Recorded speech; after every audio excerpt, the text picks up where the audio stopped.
All right, sticking with LeBron. LA spin, people. LA spin. But continue.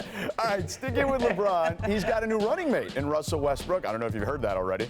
The explosive point guard was traded to his hometown here in Los Angeles on last month, basically during the draft and whatnot here. So let me ask you this. A lot of overhaul going on in LA, Ramona. Pretty much a complete turnaround from last year's roster after the exit to the Phoenix Suns. You cover the Lakers as closely as anyone. How does Russ fit with LeBron and AD? So the Lakers' impetus for this move is they looked at their 2020 team and said, you know what we really missed is a secondary playmaker to LeBron, the guy like playoff Rondo. And I say playoff Rondo, not Rajon Rondo, because playoff Rondo is the version they have in their mind.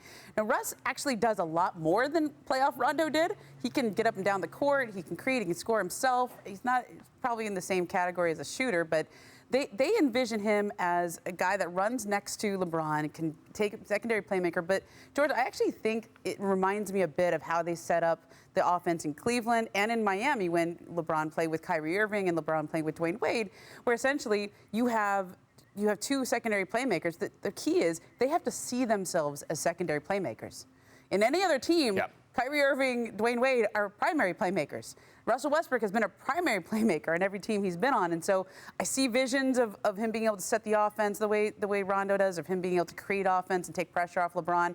But I think initially they're going to have to stagger his minutes while he learns how to play off the ball and be the quote-unquote secondary playmaker to LeBron. All right, now welcome in our audience here on ESPN News, joining us here now. So, Jackie, how do you feel Russell fits with LeBron and AD? Well, Ramona, you mentioned the past iterations of LeBron, and you mentioned Dwayne Wade and Kyrie Irving, two very glaring differences between them and Russell Westbrook.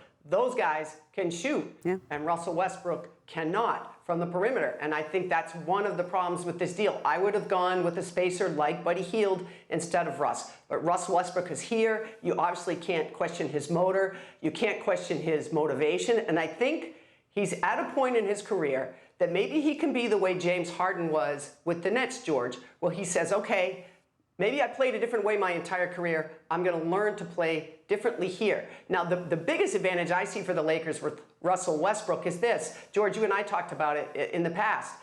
LeBron on the court, off the court. The offensive numbers plummeted for the Lakers. You now have someone you can put on the court that will help you score when LeBron sits. The problem I have is when he isn't sitting, do you want Russell Westbrook to have the ball all the time? Because that's when he's at his best, when he's dominating the ball. The more you give him the ball, the less LeBron has it. No question, Jackie. And real quick, I want to sign off here on ESPN2. I mentioned earlier that the folks on ESPN News had joined us. We will be now moving over to ESPN News. So, again, if you want to continue watching The Jump, please move over to ESPN News right now. So, Jackie, you had mentioned that the numbers plummet when LeBron is off the floor, and that's absolutely the case. When LeBron was on the floor last season for the Los Angeles Lakers, they were the number 2 ranked offense in the NBA, whether he was just sitting or he didn't play in a particular game.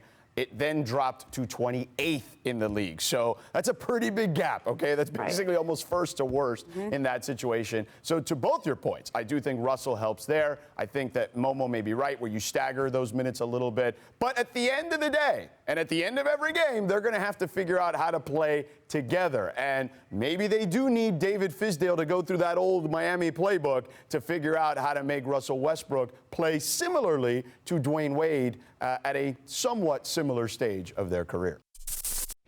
Thanks for watching ESPN on YouTube. For live streaming sports and premium content, subscribe to ESPN+.